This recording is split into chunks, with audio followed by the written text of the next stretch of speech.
The USFL Gambling Podcast Week 7 Preview Picks and DFS episode on the Sports Gambling Podcast Network is brought to you by Edge Boost. Yes, Edge Boost enables you to double your bet with no interest. Go to sportsgamblingpodcast.com/edge to get started today. And remember, as always, folks, to let it ride. This is Mike Leach, head football coach at Mississippi State. And you're listening to SGPN. Let it ride. Football is a unique American experience. A game described by one turn-of-the-century critic as crude and barbaric, with little chance of survival. But survive it did. I don't give a damn who you are. It's America, Jack. You know how to play Buenos Aires football? Being played in the United States Football League.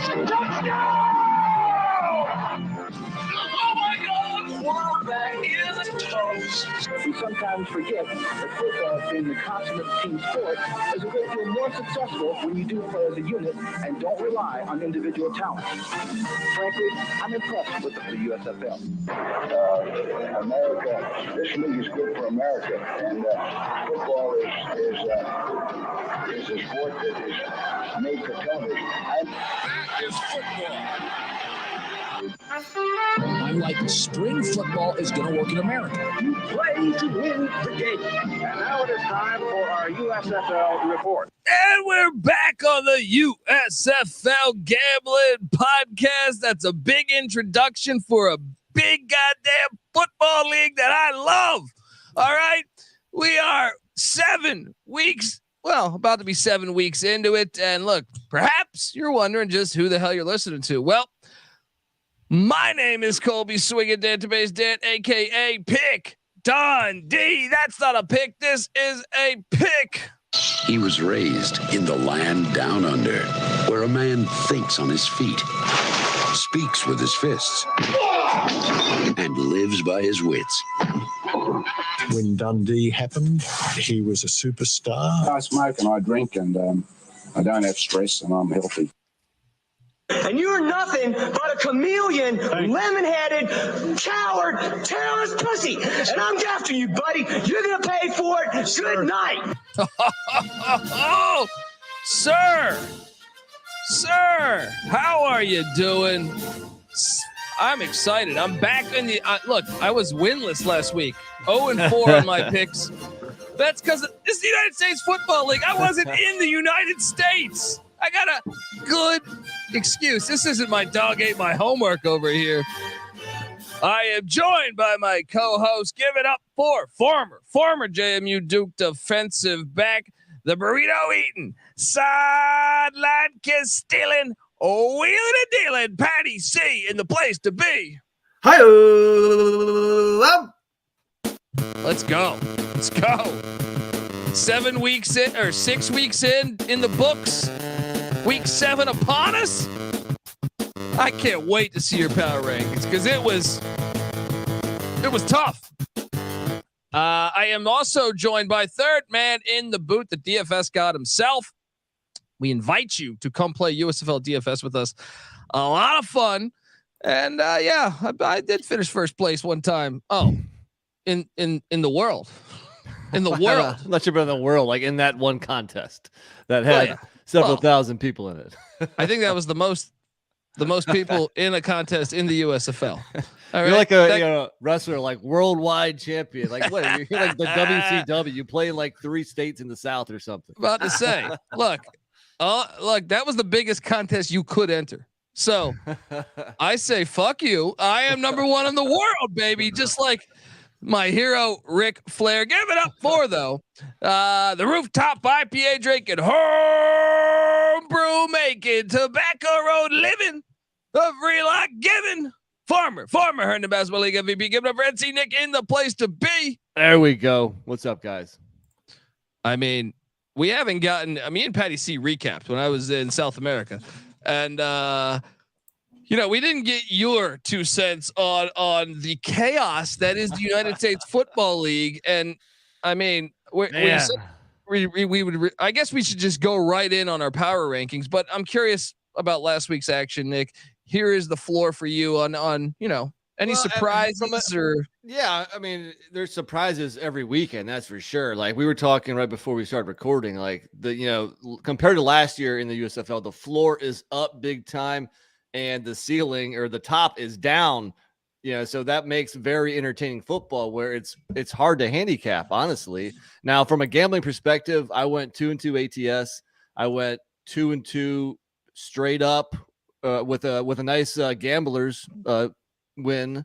And I went 3-1 over under. So not too bad from a gambling perspective, but it's wild, man. Like it's tough to know who's going to win these games. We mentioned straight up over the last 2 weeks, the dogs are 7-1 straight up. That's crazy. Insane. I don't know how long that can continue, but from, ride it while it's hot. So right now, I mean, I guess you got to be thinking a lot of dogs. I would say last week was the first time where they kind of pulled an XFL as far as information. I had no idea DeAndre Johnson would get benched for Kyle Lauletta. I found out, I think that was Saturday morning. Yeah. By the time the rosters had started, so for DFS and obviously your handicap, the episode had been out for a couple days. Well, how is that pulling an XFL? I mean, that's. Well, no, I just wish they would give us the information sooner. Right. Sooner, but maybe that concluded naturally with practice on Friday. I don't know, or maybe it's just coaches not wanting to tip their hand. True. And we didn't we hear about Kenji Bahar that he could be out for the year? He started back playing. I'm just like, whoa. I would have taken the gamblers had I known that, this guy was going to play. Come on. I mean, but besides that, the other three ones were just whiffs by me. But that fourth one, I feel like flag on the fucking play. You know what I mean? Like, come on. Patty C, I know I got your 2 cents on this, but, okay. How about this? Before we get to our power, let's just get to our power rankings. Fuck it. I was going to say, what would our Freedom Cup be? But I'm like, that's essentially our power rankings. So let's just get into our power rankings. But before we do that, I want to tell you that the USFL Gambling Podcast is brought to you by Edge Boost. Yeah, have you signed up for Edge Boost yet? Well, you should be, because if not, you're missing out. Edge Boost is the world's first bet now, pay later Visa card. Similar to buy now, pay later programs, Edge Boost enables you to double your bet with 0 interest and pay back the advance over 4 equal weekly installments. That's right, 0% interest. Simply deposit funds into your account, and Edge Boost will match the deposits. You can use 2 times the amount of funds on any legal sports betting site. Edge currently offers $2,500 in advances, so up to $2,500 you can add to your bankroll, people. My Edge Boost double down play of the day. Got to reveal, tip my hand a little bit. Maulers, I'm back in. I'm dying hard. Dying hard. Go to sportsgamblingpodcast.com/edge to sign up today. That's sportsgamblingpodcast.com/edge. You must be 21 years or older to use. Only valid in legal gambling states. Problem with gambling? Call 1-800-GAMBLER. All right. We are back on the USFL Gambling Podcast. And power rankings wise, I'm curious where the hell you guys are going. Should we start with 8? Let's start with 8. No, let's start with 1. What do you think? Always start with 1. Start with the best. Yeah. Start with 1. It's good to unload the insults at the end of the list, Yeah. 1 for me, Skip Holtz. I'm buying into. I watched Alex McGill. I watched them do the option read with CJ Marable all game. That was like 40 times he called that play, and I'm like, he gets it. He gets it. Skip Holtz is not one of these other coaches. Like, he actually says, wait, my whole roster is depleted. Jabbar Smith is out. I got no Bo Scarborough. Vic Bolden went to the XFL, the MVP from last season. And Marlon Williams is out for the year. Scooby Wright's not playing. He's dinged up. Let's simplify the game. Let's simplify the game. And I see these adjustments pay off. And I wonder about some of these other teams that I'm like, why are you not doing this? All right. So I got the Birmingham Stallions, and Alex McGill, as Patty C says, he's the next Brett Favre. And I'm not talking about some scandal with him paying for a volleyball court at Florida International. Are you talking about dick pics? Yeah, dick pics. Yeah, that's what I'm saying. He sent Blob. Where does he send Blob a dick pic? No. Let me say this about Mago. He would be the most mobile white quarterback in the NFL today if he played. Now, does he need to maybe bulk up? I think he. Josh Allen. I don't think Josh Allen's as mobile. Maybe he could break more tackles. Josh Allen. He's got a bigger body for sure. Stetson Bennett. Not close. I think Magoo is he is not only like quick, but he's got moves. He is a tough guy to tackle, and he extends plays. Yeah, you give him, and then you got, like you said, Maribel. They 18 touches last game, 18 runs, 3 receptions. Using his horses. Sternberger, baby, and Sternberger. Yeah, it sounds to me like Patty C's agreeing with you. Is that the case? That is the case. Allow me to disagree. Ooh, now look, I mean, it. Where are you going? First off, it is exceptionally hard to do these power rankings. It changes so drastically from week to week. It's not like I have a big gripe with this. My problem with the Stallions is the consistency this year. They're up. I mean, they're 4-2. They're tied with 3 other teams with the best record. So they're having a fine season, and there definitely should be 1 or 2. But they're kind of up and down, and although they've scored the most points in the league, I'm going to rank the Gamblers higher because the Gamblers are currently hotter. They're the hottest team in the league. They've won Mark Thompson. They don't lose. Exactly. They've won 4 straight games, and you're telling me now that Kenji Bahar is healthy. And also, what's impressive about that 4-week stretch, they have a game where they won, where they scored over 40. There's a game where they won where they were in the 30s. A game where they won against the Stallions just 2 weeks ago when they were in the 20s, and then a game against the Generals when they were in the teens and they won. So it looks to me like they can win in a variety of ways. And, over that stretch, they just beat the Stars, Stallions, and Generals. That's the whole freaking playoffs from last year. So what else does the Houston Gamblers need to do for you to rank them number 1? Continue to win, because I trust Skip Holtz. I mean, the Stallions have the biggest win in this league, a 40-point win against the Showboats, which is looking. Who's the second hottest team in the league? It's the Memphis Showboats. So watch out now. Look, well, I think Skip Holtz had to battle with figuring that out, and now I think he's figured it out. So when you take those type of hits, we saw it when the Gamblers didn't have Mark Thompson. They lost, right? And we'll see. Moving forward, because I believe Holtz can coach his ass off, and I think you're seeing it right now. No. Now the Gamblers beat the Stallions with Terry Wilson. I understand that, but the Stallions, I think, are a new team now. They figured it out, and that was just week 5. That was just 2 weeks ago. It wasn't like it was week 2 or something. So for me, that was my tiebreaker. Is that Houston was, with a brand new quarterback. Magoo's been playing pretty much all year, because of the injury to Jamar Smith the first week. Since week 1, yeah. So for me, the tiebreaker was the fact that the Gamblers just beat the Stallions. So that is my top 2, though. But I have Gamblers, then Stallions. Well, how many of you guys at least have Gamblers at number 2? I got the Gamblers at number 2. I don't know about Patty C. Who do you got at number 2, Patty C? I got the Gamblers at number 2. No, I have New Orleans at number 2. I do. Look at this guy. A team that has not been able to break 10 points but in 2 weeks in a row. You know what? I think Colby, because pre-podcast I sent Colby my rankings, and I don't know, we were making some adjustments here, and I think it was confused as to who should be number 2. I just rode with that, but I think Memphis is the number 2 team in the league. Ooh. Hold on, I'm confused. So you're taking Showboats too. Yeah, I actually think Showboats are number 2. I think I sent the wrong information over there. I think the Showboats are hot. They're playing well and they're figuring it out. Do I think the Breakers and Houston are right there? I do. I mean, here's what made the Stallions a favorite over Houston, despite the loss to them recently. Was it comes down to quarterback play. As a David Robinson fan, I could say I've seen a player dominating the regular season, and then his team, not have multiple answers in the postseason, and then other teams, namely the Utah Jazz, just double team him and triple team him, and them not have answers, and then they bog down in the playoffs. You have to have multiple answers, and like Colby mentioned, Mark Thompson is their one dimension, and he's a great dimension because he's the best back in the league. Kenji Bahar sucks. Now, Bahar's been playing good though. He's been playing all right. He's not lighting up the stat sheet. He's just not throwing interceptions. Well, the same with half the other.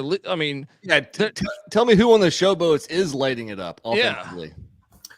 Look, I just think they are a team that finds ways to get it done, and I think they have, like Colby mentions, a great defensive coordinator. It's looking like in Carnell Lake. I think Colby isn't able to give the head coach, why am I drawing a blank? Todd Haley any credit, but I think he's doing a good job. I think from a coaching perspective. I mean, to be fair, the offense has done nothing the past 3 weeks, really. They've just not turned the ball over. They've created 11 turnovers in those 3 weeks, which has been the difference in them. And I just wonder if that's sustainable long term. Right. Yeah. So, I mean, the defense is giving up less than a touchdown points per game over the last 3 weeks. Phenomenal.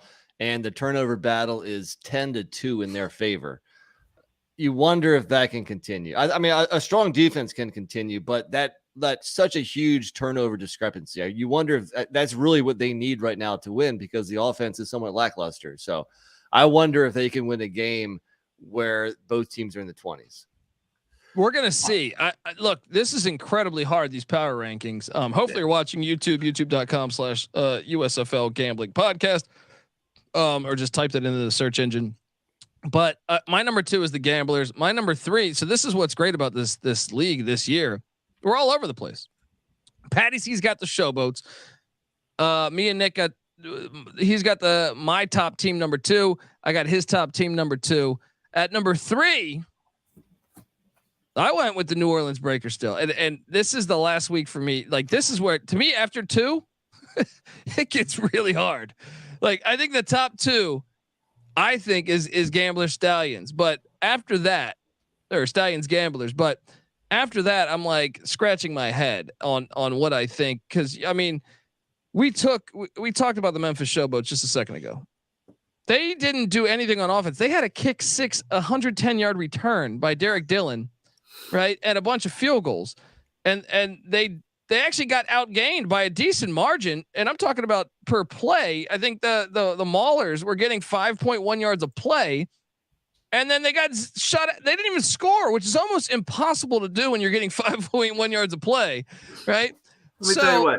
Yeah. Pittsburgh was maybe our number 2 team in last week's power rankings, or the week before. It was pretty recently, and they just skunked them 22-0. Give Memphis a little credit where it's due. I am. I have them much higher in my rankings, but I still don't believe their offense is any good. Yeah, so I actually have the Breakers at number 3 also. I think they're definitely more talented, especially offensively, but they also have some talent on defense. I think in the long term, the long run, talent is going to win out. With these teams here, we're showing, I mean, this year more than ever, it's all about turnovers, man. The Breakers, at that 4-0 start, they committed 3 turnovers over the first 4 weeks. So less than 1 turnover a game. And the last 2 weeks in their 2 losses, they have 5 turnovers. So, yeah. I mean, it just tells you, like, turnovers is key. Bethel Thompson needs to be a little bit more careful with the ball. I trust his experience. I think they're going to find out, ways to be aggressive, but also safer. And they do have, I think, more talent than the Showboats and some other teams. So I have them at 3, but to Colby's point, if they put up another, 10 points, 14 points, then it's time to seriously drop them. But I'm going to give them one more chance. And let me hit on that. Part of what why I have the Stallions number 1 is I have seen them over the past 2 years be able to make adjustments. I trust Skip Holtz, right? With John D. the Flipper, they might be figured out. True. You have to make adjustments as the season goes along.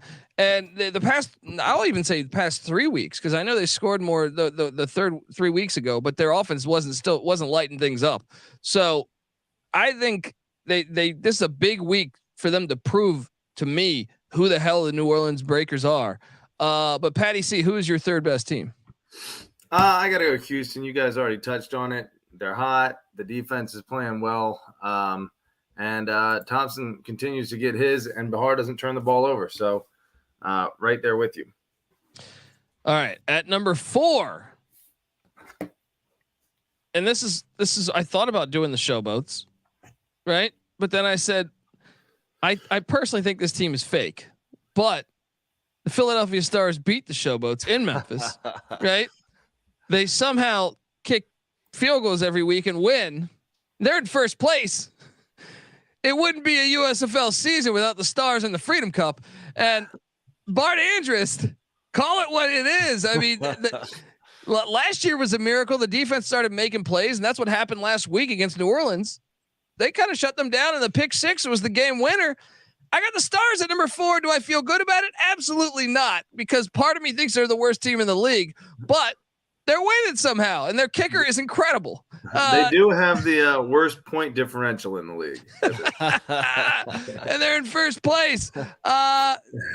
Nick, who you got at 4? All right, so I'm going to call an audible. So I sent you my list. I had the Generals at 4 on my list.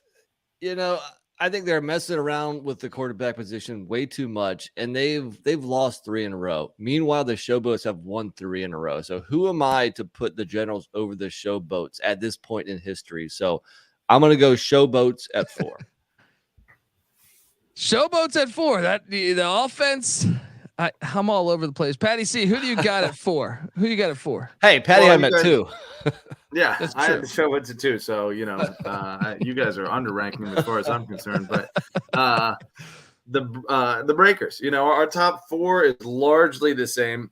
I think except for Colby's got Stars in there, and me and you don't have Stars in there. That's right. Yeah, the Stars are pretty far down on my list, but yeah, the Breakers again. They have a very similar thing to Birmingham to me in terms of good quarterback play. I mean, I think they probably have the 2 best quarterbacks in the league between Bethel Thompson and fucking Magoo.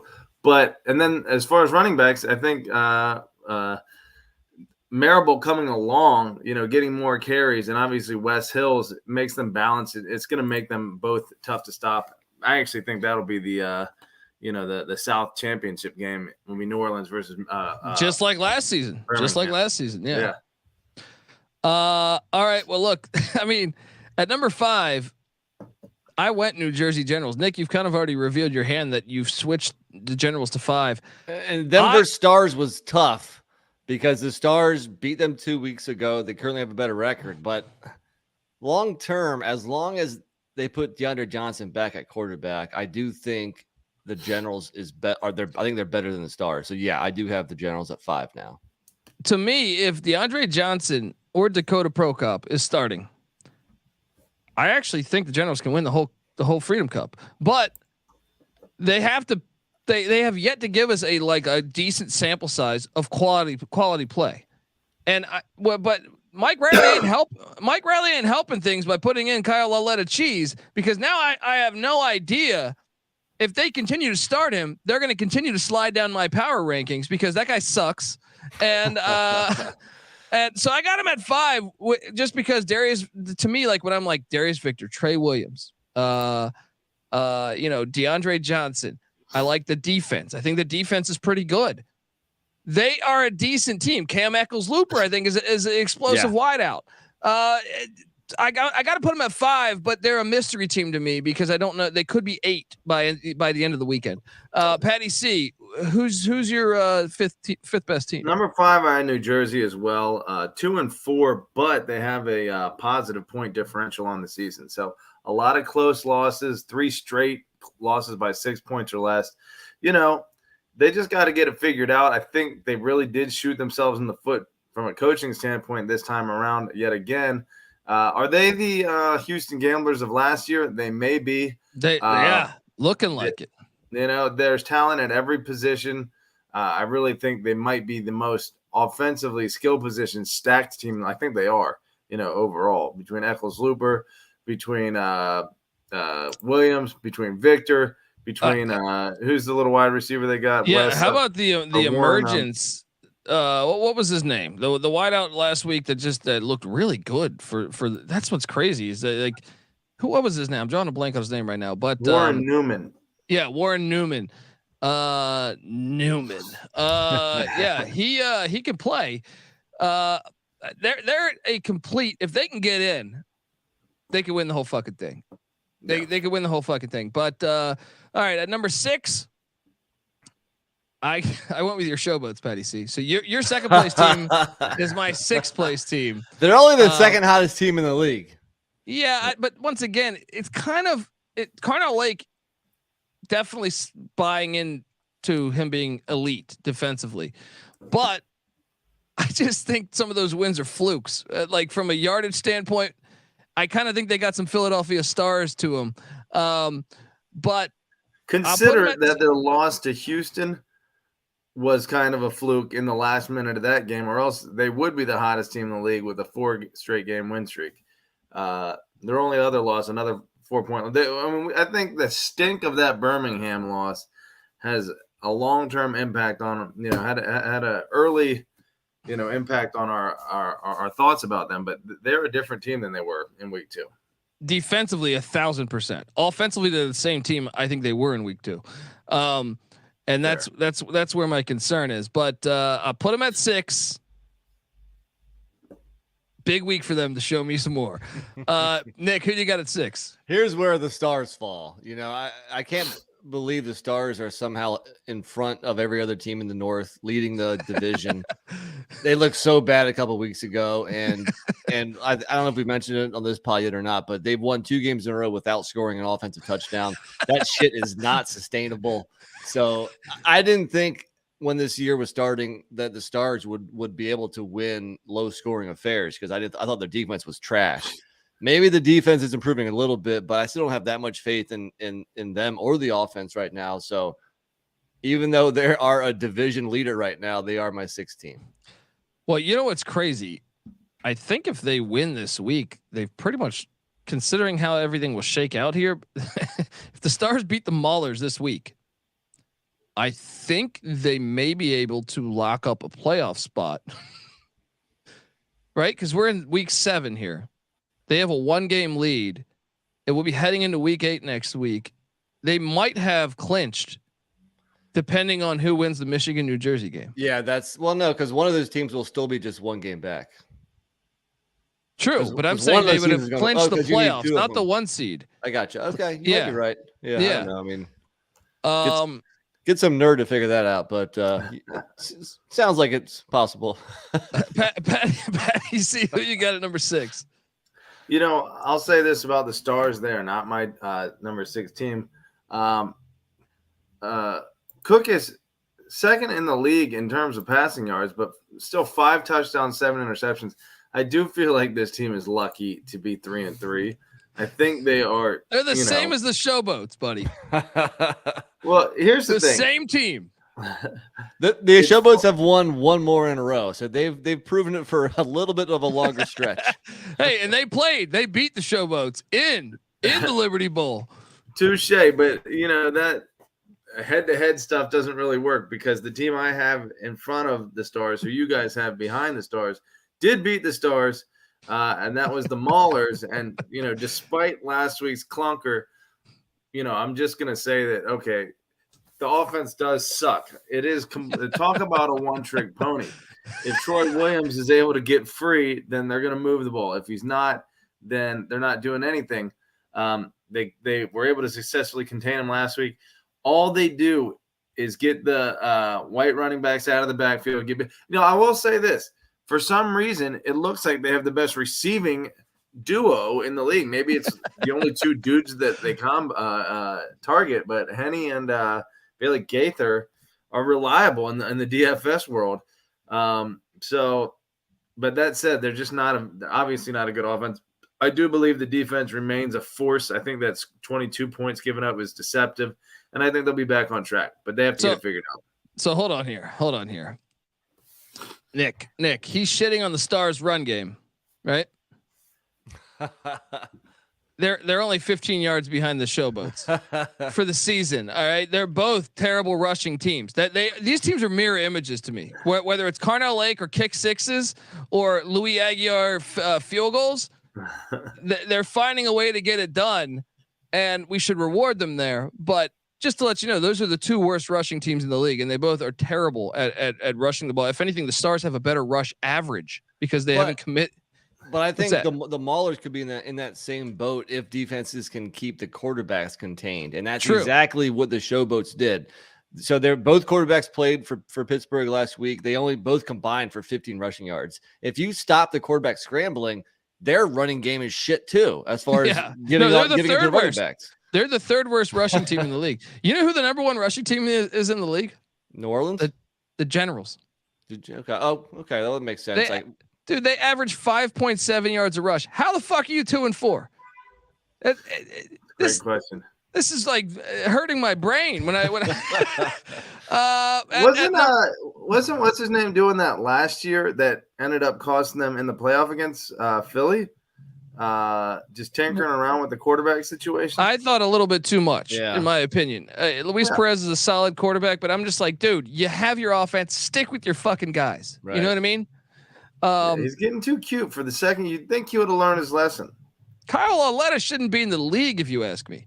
You know what I mean? Like, look, I don't know. This guy, maybe he's a good guy, but he looked like shit on the Maulers. He looked like shit on the Generals. And look, last season he had an excuse because the Maulers had no talent around them. This team, he's got guys. And it's like, at least DeAndre Johnson had like an 80-yard touchdown run like 2 weeks ago. And you're like, whoa. Yeah, Johnson's not the most prolific passer, but at least he can run. I mean, what does Lauletta bring to the table? Nothing. He's a lawn chair at those interceptions left and right. At team 7 for me, I got everyone 6, is the Pittsburgh Maulers, who I think could win the Freedom Cup. Not with that offense. I have the Maulers at 7 too, and this shows how fluid this situation is because we all had the Maulers as the number 2 team when we did this podcast just 7 days ago. Shows you what we know. And they didn't score a point all last week, but yet won the yardage and by a substantial amount, getting 5.1 yards of play compared to the Showboats. It's hard to figure this stuff out, but Patty C it comes back again. One more second. It comes back to turnovers. Pittsburgh lost a turnover battle 3-0. You get shut out, you lose a game. There you go. Well, Ray Horton, situational. Look, I love Ray Horton, Tecmo Bowl player and everything, but you got to start going for some of these 4th and inches on the opposing team's 46-yard line. Yeah. All right, because it's killing me. He a couple weeks ago, like week 3, when they should have won the game, or week 4, whatever it was. When he's at the 1-yard line and he elects for a field goal, I'm like, are you fucking kidding me? Isn't the fucking 90s anymore? Yeah, it's not Tecmo Bowl anymore. He's stuck in Tecmo Bowl. Yeah, well, and they lost the game because he kept settling for field goals. They should have beat the Stallions. It was a Stallions game because the Stallions returned the kick late, and it's like Stallions done nothing all game. By now, you should know that conservative shit does not work. You got to be aggressive, man. You got to be, forward thinking, offensive thinking. Yeah. Come on. Jeez. I get it. You're a half yard away. You look at your running back field and you got 2 white guys, and you say, I don't know if we can get this, but come on, man. Patty C, who you got at team 7? 7, I got the Stars. I guess I have to give them credit for getting it done. I think they've come up with some miracles. I do think they're still the worst team in the league, but the emergence of Matt Colburn last week, finally getting off the schneid as far as having a decent rushing performance. Best kicker in the league, too. Best kicker in the league? Yeah. Well, yeah, you talk about playing conservative. I feel like that's how they've won. Didn't they beat New Orleans without scoring? Yeah, the past 2 weeks they haven't scored a touchdown, but what they've gotten good kick return play, and then they can nail those fucking field goals. Like that kicker he's what's the guy's name with the boot on the Saints back in the day? Dempsey. Tom Dempsey. Yeah, Tom Dempsey. Tom Dempsey. That's right. Tom Dempsey 2.0 or Morton Anderson 2.0, whatever the fuck you want to use. So he's got the Stars at team 7. Do we all have the Michigan Panthers at team 8? I think you have to. Look, they've lost 4 games in a row, all by double digits, where they haven't scored more than 13 points over that stretch. Do you know the best part about that? They're still undefeated on the road. they got the home environment at that filthy roller rink in Detroit at Ford Field. They went winless, and now they're alive as they hit the road this week. I think this is proving that home field does not mean anything in the USFL currently. Well, I can tell you this. Do you find like Josh Love? Oh man, he might be the worst red zone quarterback I've seen in my life.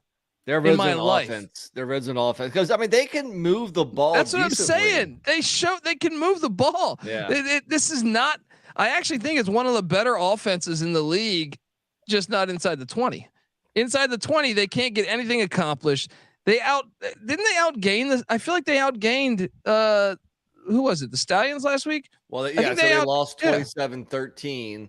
And if you're looking at total yardage, no, but it was neck and neck. You know, they had 295 compared to 312. So yeah, I mean, the yardage was very close and the score wasn't. So there you go. That proves. Well, I mean, just blunders in the red zone.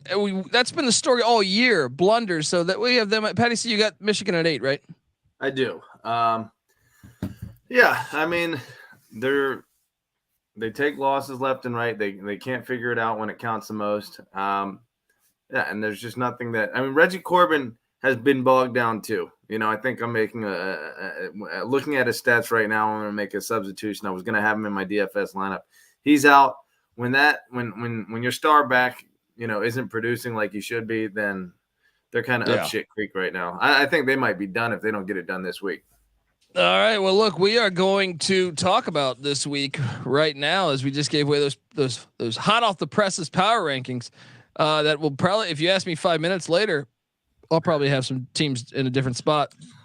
But folks, look, I want to tell you the USFL Gambling Podcast is brought to you by Shady Rays and Shady May. Yes, Shady Rays is teaming up with SGPN and the USFL Gambling Podcast for Shady May. Not only do you get an amazing 50% off, but you also have a chance to win $500 of cold hard cash.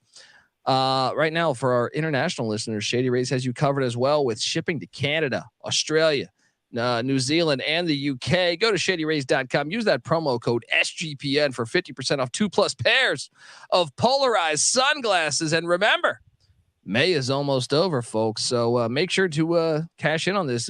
Take your receipt over to sportsgamblingpodcast.com/shady for your chance to win $500 in our Shady May contest. Let's go. Let it ride, folks. All right, let's get to it. Saturday on Fox, game of the week for the South USFL Division Championship game a year ago. The Birmingham I don't Stallions. think this is the game of the week. Sorry to cut you off. Ooh, I mean, I think there's a game with the 2 hottest teams in the whole league on Sunday. Okay.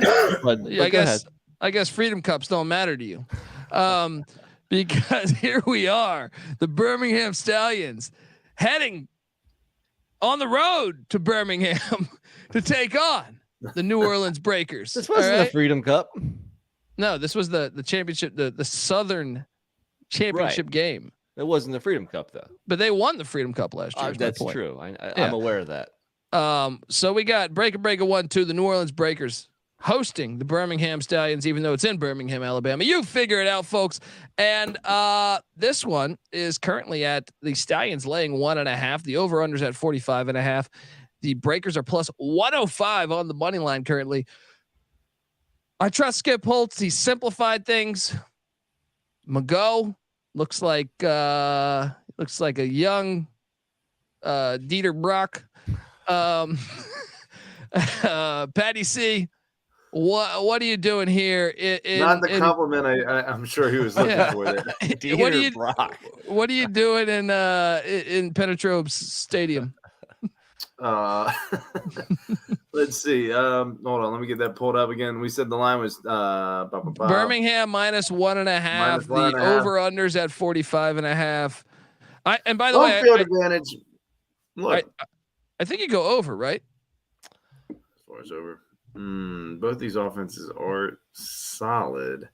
Yeah, you probably go over, even though getting to 46 is very tough, it seems like, in the USFL. What's the hard under that you set for a number in the USFL here? Because I feel like what your average score seems to be like 14 to 17, and that might be generous. But these two teams, I think, have defenses that kind of give up some points. So I will take the over. I am on the Stallions because I think Skip Holtz to simplify things. He's figured out things. I like them getting LaMichael Petway, the old Michigan Panther tight end from a year ago. Him and Sternberger. Tight end U with Thaddeus Moss is down there in Birmingham. Patty C, what are you doing in this? I'm taking the under, but I am taking Birmingham. I think they're getting it figured out. I think they finally, have the balance in the passing and running game that they need in order to keep the opposing defense off balance, and I think they will win by probably 3 or 4 points, which would be good for the cover. But I'm riding mostly unders, I feel like, until I see more scoring across the board. NC Nick, what are you doing at Penetrope Stadium? Well, the first thing we didn't mention is that this week is the first week where we have rematches. All these games took place in week 3. In week 3, the Breakers won 45-31. So I'll lean over again. I don't know if that's too easy. I don't know if people are looking at it saying this that easily cleared 45.5 or 46 that we said. But I do think, to Colby's point, that these defenses will allow, some yardage and some points against them.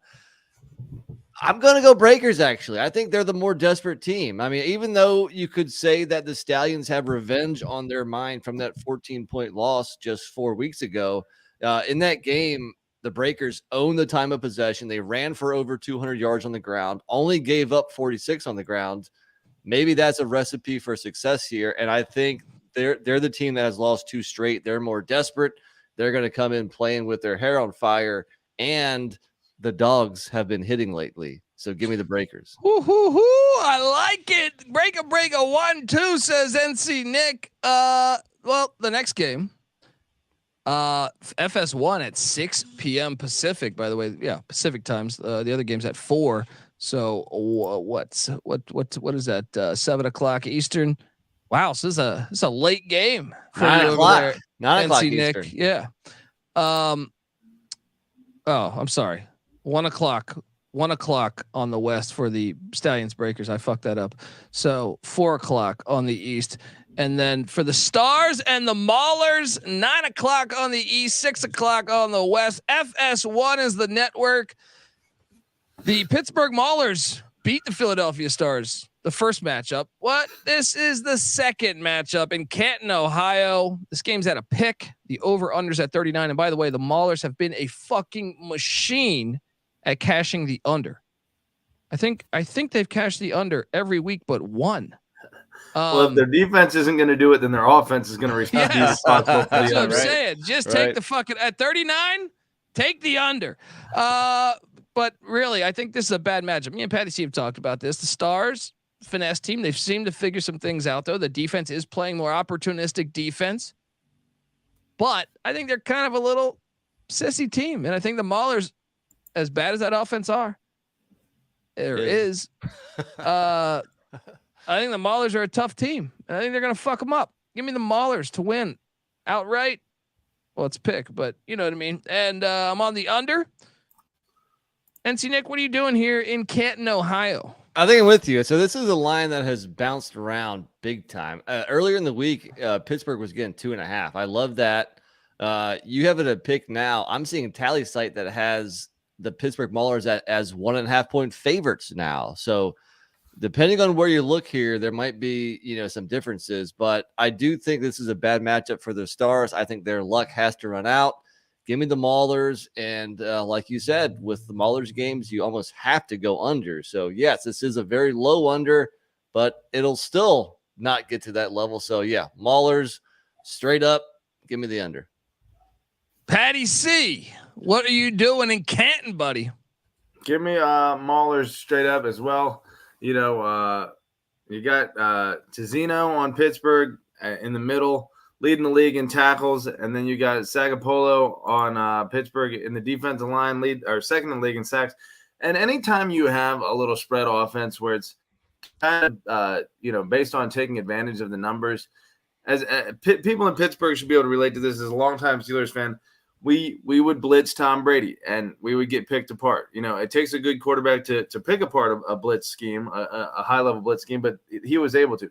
But just like the Giants beat the Patriots in the Super Bowl, with a dominant defensive front, Sagapolo is that defensive front that can cause a lot of havoc without having to send extra guys, and that's going to clog up the passing lanes, and it's going to be miserable for Philadelphia, and Pittsburgh is going to shut that offense down and get the W. And I'll say this too: when that offense, when Pittsburgh's offense has a chance to breathe and they're not playing catch up and they can play slow, then they have moved the ball a little bit. I like it, buddy. I think I told you this is my lock. I told you on the ad. This is my lock. Lock it up. Give me the Maulers.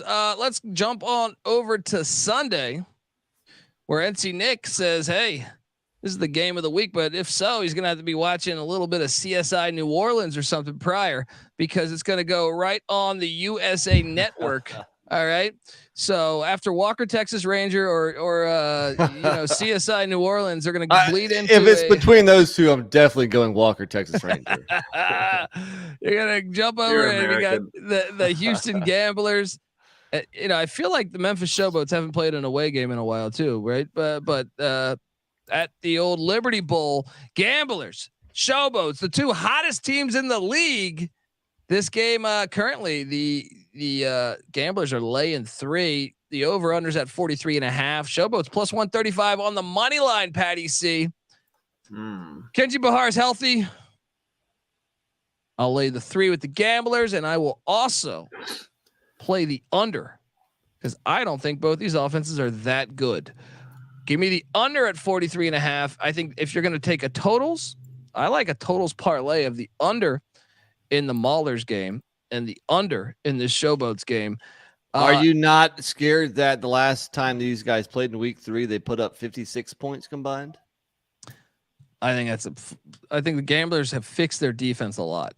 And I also think that clock's gonna be running. It's gonna be running. And Todd Haley's committed to running the ball a lot. Before they were turning the ball over a lot, I feel like part of their success has been, hey, let's not fuck this up. Carnell Lake's amazing on defense. I actually did on that offense so much, but they're 4th in the league in points scored because the defense. Top half of the league, buddy.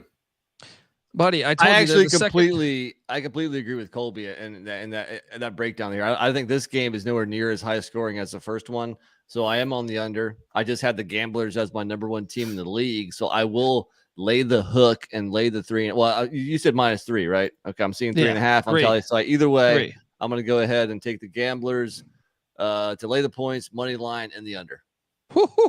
Patty C, you ready to take us? You've made the case that the Showboats are better than the Gamblers, so do I even need to ask you? No, I am all over the Showboats here. 3.5. I mean, you're going to give me that hook? Not a chance.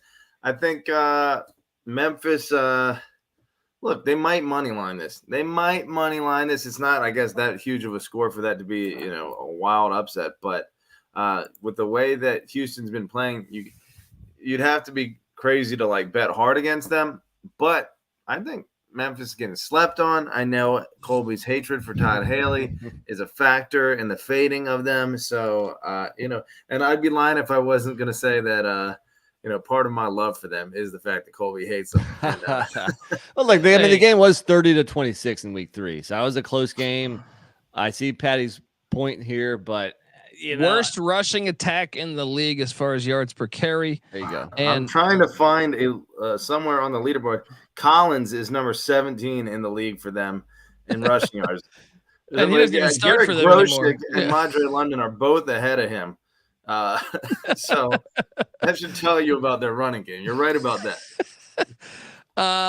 What do you like in this total? You going over or under on 43.5 in at the Liberty Bowl?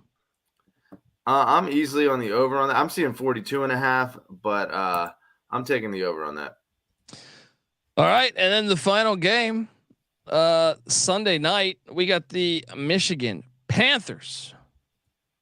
Can Mike Nolan? You know what it is? He's not wearing the shirt and tie. That's what's fucking them up. They on FS1 at 2:30 Pacific, so 5:30 Eastern. Michigan Panthers head to Canton, Ohio to take on the New Jersey Generals. This is the last game. I'm going to wait until kickoff to bet this game because I need to know what's happening here. But the line is currently Generals -6.5. The over/under's at 40. The Panthers are +210 on the money line. Guys, until I know that Kyle Lauletta is not playing, give me the Panthers all day +6.5. I will also take the +210 money line, and I will also take the over on 40. NC Nick, what are you doing in Canton?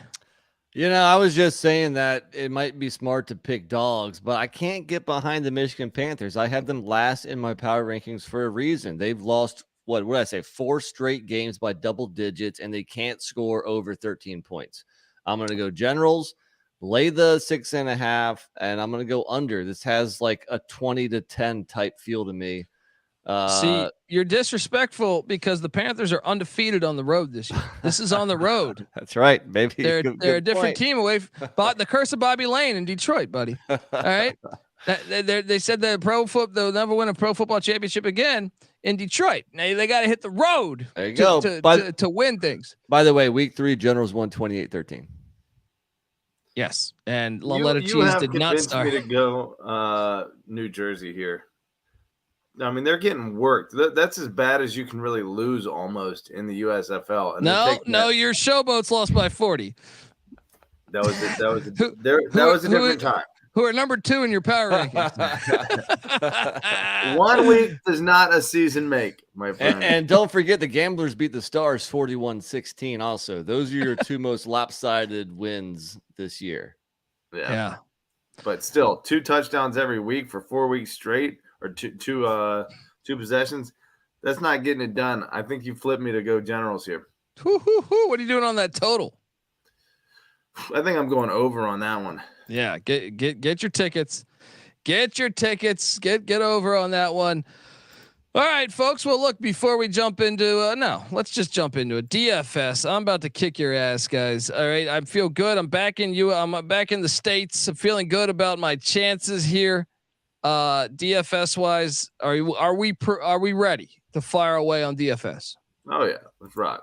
All right. Well, look, at quarterback, I'm going back to the well, and shout out to the DFS DraftKings for still having the old Pittsburgh Maulers colors, because I am going with Troy Williams, the former Utah Ute quarterback. He bounces back. Hey, Ray Horton, don't pull the best player on your fucking team. All right, on your offense.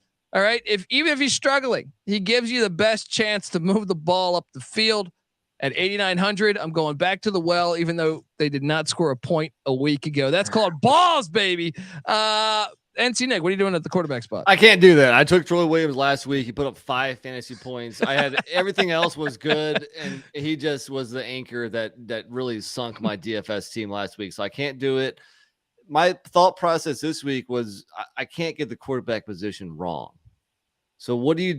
You go to the guy who's been fucking Mr. Consistency, Alex McGough. I'll pay up the 12.1K. He's hot with 2 straight games over 23 fantasy points. He's been cranking lately. He's safe to at least get like high teens. And I don't want to screw up in the quarterback position and get cute. So give me McGough. Patty C, you agree with Mr. McGough? You know what? Colby, you have some iron balls, and I commend you for it. Nick, you have a shriveled set of grapes there, because I'm doubling down on Troy Williams too. Let's go, baby. 21 points 3 weeks ago, 25 points 2 weeks ago. Then he lays the 5-point clunker. But they're going against Philadelphia. He's going to rebound. That was a bubble that was bound to burst. You know, they were going to figure him out. And now he's going to. So Patty C aligning, same player as me. Because I understand how the bastard thinks. I taught him. All right, at running back, I am buying it. NC Nick, I'm buying into Skip Holtz. CJ Marable at 7,300. Load me up. I think it's easy to see a tide turn. All right. It's easy to see a tide turn. NC Nick, what are you doing with your? Well, I guess he wasn't my highest price running back because I have a flex that's more expensive. He's not my highest price running back either, but I rostered Marable as well. There's a reason why I like the over in this Birmingham New Orleans game. Let's go, CJ Marable. Patty C, you Triple got him down too? on that. Triple down. Let's go. Let's go. He didn't have the best game against New Orleans in week 3. Only 6 for 24 and a touchdown, 2 catches for 19 yards. I think they remedied that. And maybe that was one of the reasons why they lost that game because they didn't focus on the run enough. So I think they give Marable the ball more this time. I agree. All right. Well, look, Patty C, what's up? He's third in the league in rush attempts. So they are feeding him. And that coming off a 100-yard game, too. So, boom. Yeah. Hasn't scored a touchdown in 3 weeks. Positive touchdown regression. And he also catches passes. So he's got a little Lionel James, a little L train to him. Rest in peace to the great Lionel James. All right. Well, I loaded up with 3 running backs. So I paid up for the legend. I don't give a shit about this Carnell Lake defense. All right. You're not going to shut down Mark Thompson, the MVP of USFL right now if the season ended. Would you guys agree? Yeah. Sure. And he missed 2 weeks. I think it's probably him or Magoo. Yeah. 12,200. I know it's expensive. All right. But this guy's a Cadillac. All right. He's going to ride in any weather. All right. Give me that Mark Thompson play. NC Nick. Do you have a Mark Thompson? I do. Play the music. Let's go. Patty C, you have Mark Thompson? I did not get Mark Thompson this week. Look, so last couple of weeks, I've just rostered Thompson and Hills to have my two Escalades at running back. But this week, since I paid up at the quarterback position, I couldn't afford both. So I do think Thompson is better. That's why I only have one big price running back. But yes, I do have him.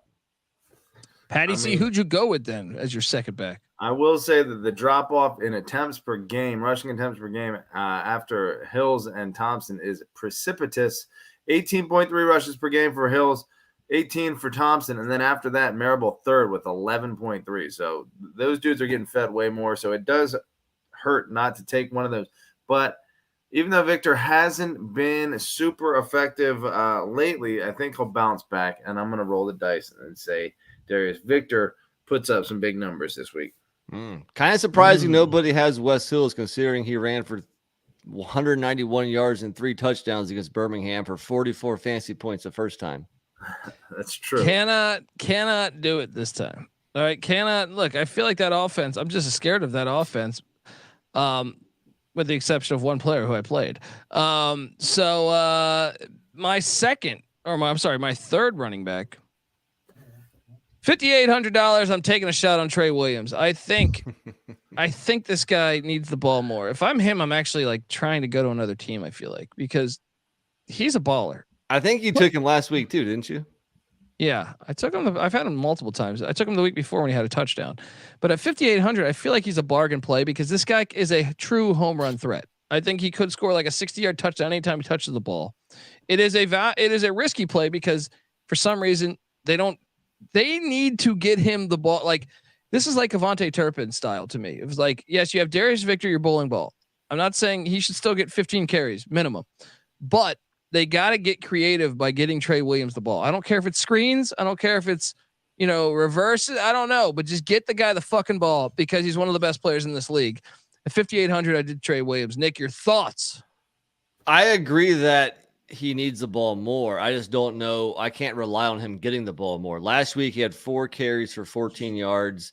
In the passing game, he's only gotten 2 targets a whole year. So, New Jersey does need to switch some things up. Maybe that means more Trey Williams, but you can't bank on that. So, not a huge fan of the play, honestly. Got him. Well, I'll see you at the finish line. All right.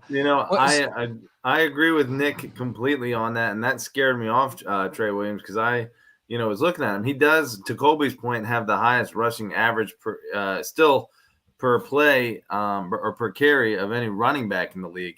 And the Generals have 3 of the top 5 rushing yards per attempt leaders in the league, with Johnson at number 1, Williams at number 4, and Victor at number 5. So when they run the ball, it is isn't there a season average? Would you say like 5.7 yards per attempt. And they're 2-4. Hey, you run if you run that ball more, you will win. Well, run that's the ball, why they're don't going turn to the it pass. over. Okay. So who's your second or your third back, Nick? I don't have one. So now I have 3 wide receivers. Patty C, do you have a third running back? Three wideouts for me too. All right. Well, I'll give my first guy, and I know Patty C. I think he played him last week. Ended up being a good play, even though at the time I thought Terry Wilson was a quarterback, so I was questioning it. But I do think Justin Hall is one of the better receivers in the league. He obviously has a good rapport with Kenji Bahar, who is back under center. I'll take 8.2K Justin Hall. He had 10 targets last week, 6 for 59. 4 touchdowns on the year, but no touchdowns in the last 3 games. Again, another good candidate for some positive touchdown regression. I like it. Patty C, who is your top wide out there? I went with Hall as well. 43 targets makes him good for 6th in the league. And then, it doesn't look like he's slowing down. He's a consistent producer, and he's pretty cheap always. I don't understand it, but I'll take it every week. Well, my top, that guy's a stud. He is a stud. He's part of that success too. And I feel like he didn't emerge until after I feel like he came along the same time as Mark Thompson. But my top wideout is the guy with the most targets. I'm sorry, the most yardage in the league, and that is Isaiah Henney at 8K. I think this is the guy that this all of a sudden this Pittsburgh offense, the exception of last week they did move the ball a little bit. They just didn't score. So at Isaiah Henney, going up against a Philadelphia defense that I think is not that good. Give me give me Isaiah Henney. Anyone else loading up on Henney? I did last week. I liked him. Patty C. Patty C does play the music. Yep. There we go. Load up on some Isaiah Henney. 11 targets, Henny, baby. That's right. Can't get enough Henney. I think Henney was like 6.6K last week, so I got him bargain price. This week I couldn't afford 2 high-priced receivers, so it was either Hall or Henney. And I think Hall's a bit more explosive. You could argue Henney has a better matchup, though. I do like the play. All right. Well, Nick, give me your second wideout then. So if you follow us on Twitter, or follow me specifically, I told you that I was substituting Lee Morris, the New Orleans Breaker receiver, out of my lineup because we got word that Johnny Dixon was healthy and probable. Sure enough, Johnny Dixon, not a great game back, 4 for 32, but he did catch a touchdown. So he was basically thrust back into the starting lineup, and those other Breaker receivers, Morris and Anderson, both only caught 2 balls. So and you know what? He was 3K last week. He's only 3.6K this week. Give me Johnny Dixon again. We might have a bottle of bourbon here because I had. Let me see if I can sway you, because I had old Johnny Dixon in my lineup when we started this, and when we started this episode, and then I remembered that I wanted to get action on a guy who's cheaper for the New Jersey Generals, and we touched on him. Patty C was talking about him. We're talking about Newman. What is it? What's his first name again? Warren Newman, who had 5 for 55 a week ago, but also a rush. I think they found something here, and he just looked the part. Yeah, I think they found something here. So for 3K, give me Warren Newman. And I will not make the bet because he is my third receiver. All right. Well, shit. I've done. Patty C's gonna have to give out his plays because I gave away my whole team except defense. So Patty C, as have I. Warren Newman, what was his cost? I'm curious. 3K. Bottom bin. Doesn't get any cheaper than that. For a dude that might be all over their radar this coming week after what he did last week, that might be catching it pre-IPO right there. But I went with a dude that was targeted 10 times, so all 3 of my receivers got at least 10 targets last week. And I'm getting a guy that hung 20-plus fantasy points last week, averaging 11, and he's only $5,100. That is Trey Quinn from Michigan. They are playing New Jersey, so it's a little bit of a iffy play there because I think New Jersey is a decent defensive team. But I think Michigan's going to have to pass. And so Quinn is going to get his targets. Quinn! To your point, New Jersey has given up the fewest points in the league. But I like the play. I'm off on Quinn because I rostered him maybe 3 weeks ago, and he had a down game where he wasn't even on the field for half the snaps. But since then, he's come back.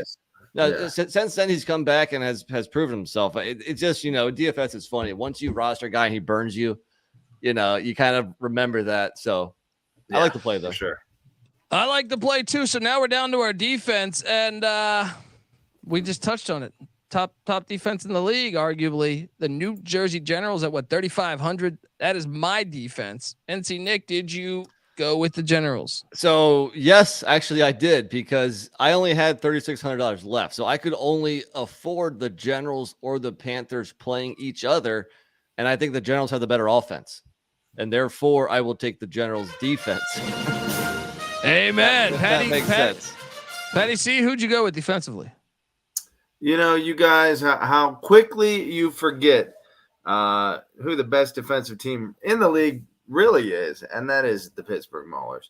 9.8 fantasy points per game. That's good for second behind the Showboats. There's a stat that makes the Showboats look nice.